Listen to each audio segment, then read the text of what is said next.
Hello बच्चों, आज हम एन कक्षा 6 के सामाजिक विज्ञान विषय हमारे अतीत भाग फर्स्ट का अध्ययन करने जा रहे हैं। इसका प्रथम पाठ क्या, कहाँ, कैसे और कब है, जिसमें रसीदा बैठी अखबार पढ़ रही है। अचानक उसकी आंखें एक सुर्खी 100 साल पहले पर पड़ती हैं और वह विस्मित हो उठती है। ऐसा कैसे? कोई 100 साल पहले के बारे में कैसे जान सकता है? सवाल बनता है, कैसे पता लगाएं? यह जानने के लिए कि कल क्या हुआ था। तुम रेडियो सुन सकते हो, टेलीविज़न देख सकते हो या फिर अखबार पढ़ सकते हो। साथ ही यह जानने के लिए कि पिछले साल क्या हुआ था, तुम किसी ऐसे व्यक्ति से बात कर सकते हो जिसे उस समय की स्मृति हो। लेकिन बहुत पहले क्या हुआ था, यह कैसे जाना जा सकता है? तो बच्चों, यहाँ सवाल बनता है, अतीत के बारे में हम क्या जान सकते हैं? अतीत के बारे में बहुत कुछ जाना जा सकता है, जैसे लोग क्या खाते थे, कैसे कपड़े पहनते थे, किस तरह के घरों में रहते थे। हम आखेटकों अर्थात शिकारियों, पशुपालकों, कृषकों, शासकों, व्यापारियों, पुरोहितों, शिल्पकारों, कलाकारों, संगीतकारों या फिर वैज्ञानिकों के जीवन के बारे में जानकारियां हासिल कर सकते हैं। यही नहीं, हम यह भी पता कर सकते हैं कि उस समय बच्चे कौन से खेल खेलते थे, कौन सी कहानियाँ सुना करते थे, कौन से नाटक देखा करते थे या फिर कौन कौन से गीत गाते थे। कितना अगला प्रश्न, लोग कहाँ रहते थे? Where did people live? Bharat के मानचित्र में नर्मदा नदी का पता लगाओ। कई लाख वर्ष पहले से लोग इस नदी के तट पर रह रहे हैं। यहाँ रहने वाले आरंभिक लोगों में से कुछ कुशल संग्राहक थे, जो आसपास के जंगलों की विशाल संपदा से परिचित थे। अपने भोजन के लिए वे जड़ों, फलों तथा जंगल के अन्य उत्पादों का यहीं से संग्रह किया करते थे। वे जानवरों का आखेट अर्थात शिकार भी करते थे। अब तुम उत्तर पश्चिम की सुलेमान और किरथर पहाड़ियों का पता लगाओ। इसी क्षेत्र में कुछ ऐसे स्थान हैं जहां लगभग 8000 वर्ष पूर्व स्त्री पुरुषों ने सबसे पहले गेहूं तथा जौ जैसी फसलों को उपजाना आरंभ किया। उन्होंने भेड़ बकरी और गाय बैल जैसे पशुओं को पालतू बनाना शुरू किया। ये लोग गांवों में रहते थे। अब उत्तर पूर्व में गारो तथा मध्य भारत में विंध्य पहाड़ियों का पता लगाओ।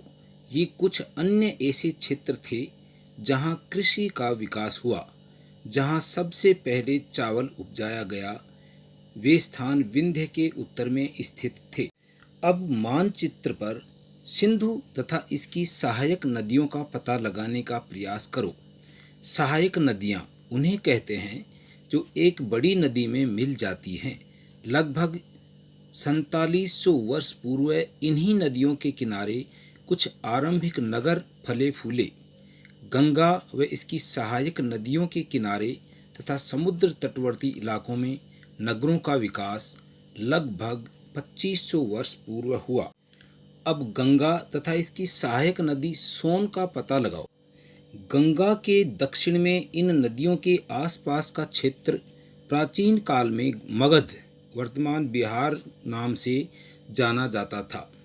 इसके शासक बहुत शक्तिशाली थे और उन्होंने एक विशाल राज्य स्थापित किया था।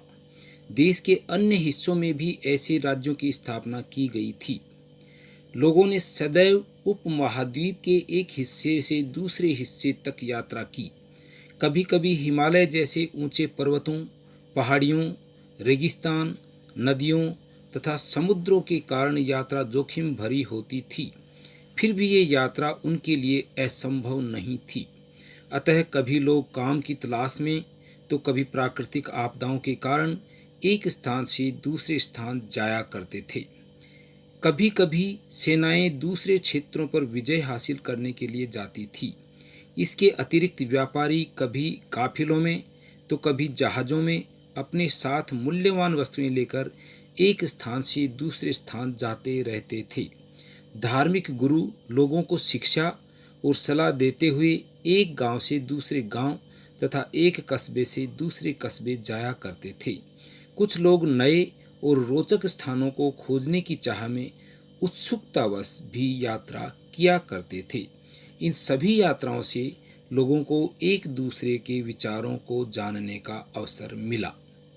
आज लोग यात्राएं क्यों करते हैं? एक बार फिर से मानचित्र में देखो। पहाड़ियां, पर्वत और समुद्र इस उपमहाद्वीप की प्राकृतिक सीमा का निर्माण करते हैं। हालांकि लोगों के लिए इन सीमाओं को पार करना आसान नहीं था। जिन्होंने ऐसा चाहा वैसा कर सके। वे पर्वतों की ऊंचाइयों को छू सके तथा गहरे समुद्रों को पार कर सके। उपमहाद्वीप के बाहर से भी कुछ लोग यहाँ आए और यहीं बस गए। लोगों के इस आवागमन ने हमारी सांस्कृतिक परंपराओं को समृद्ध किया। कई 100 वर्षों से लोग पत्थर को तराशने, संगीत रचने और यहाँ तक कि भोजन बनाने के नए तरीकों के बारे में एक दूसरे के विचारों को अपनाते रहे हैं। मानचित्र में दक्षिणी एशिया, आधुनिक भारत, पाकिस्तान, बांग्लादेश, नेपाल, भूटान और श्रीलंका और अफगानिस्तान, ईरान, चीन तथा म्यांमार आदि पड़ोसी देशों को दर्शाता है। दक्षिणी एशिया एक महाद्वीप से छोटा है, लेकिन विशालता तथा बाकी एशिया से समुद्रों, पहाड़ियों तथा पर्वतों से बंटे होने के कारण इसे प्रायः उपमहाद्वीप कहा जाता है।